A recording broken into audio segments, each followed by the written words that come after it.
You may have heard talks about the deteriorating relationship between the US and China for a while.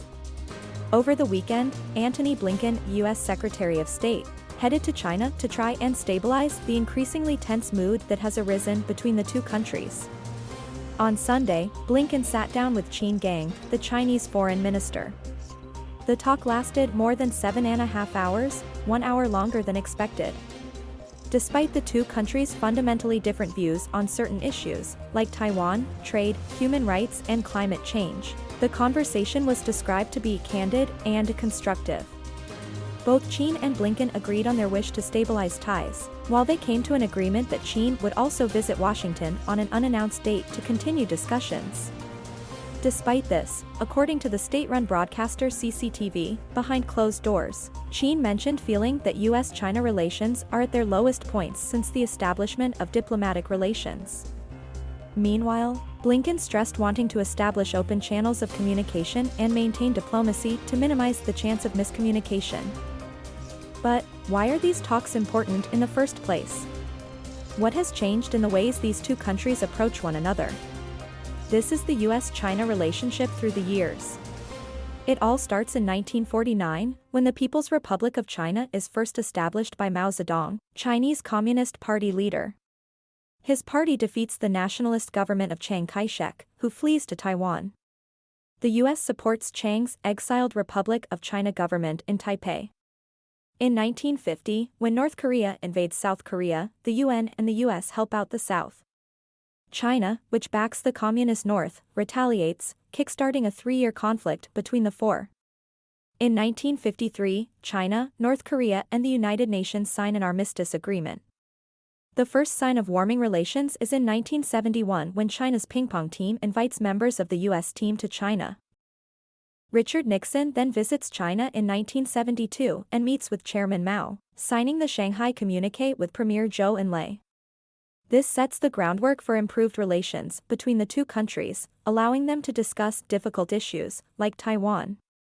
In 1979, President Jimmy Carter officially acknowledges China's One China principle and grants the country full diplomatic recognition, while severing normal ties with Taiwan. Despite this, President Ronald Reagan would continue to voice support for stronger ties with Taiwan during his presidential campaign.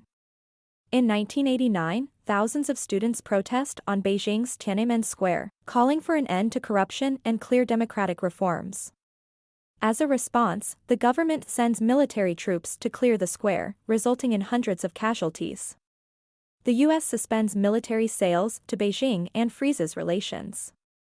The 1990s are mainly dedicated to economic engagement between China and the US, while normalized, permanent trade relations are officially instated in 2000.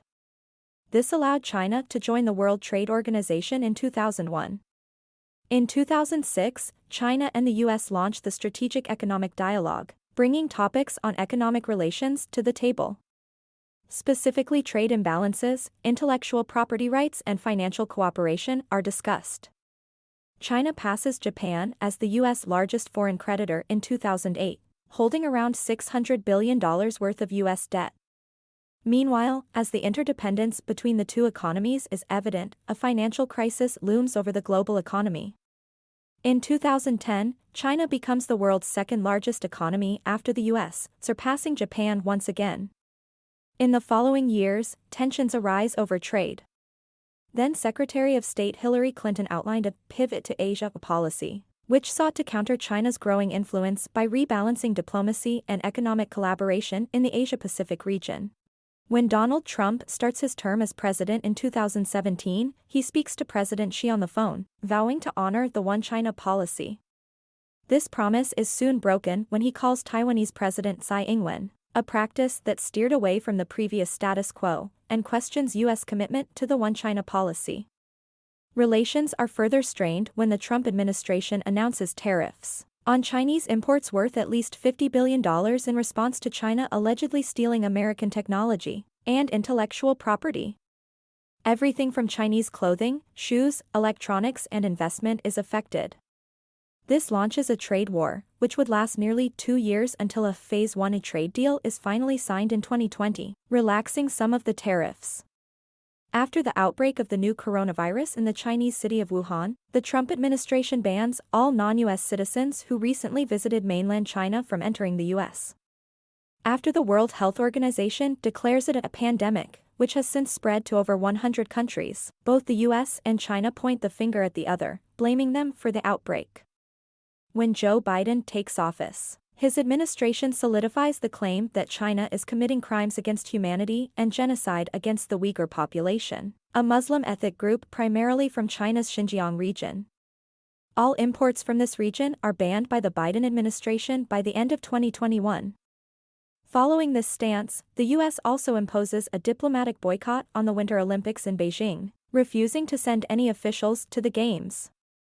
Biden and Xi attempt to repair the relationship at the end of 2022, meeting in person for the first time since Biden took office.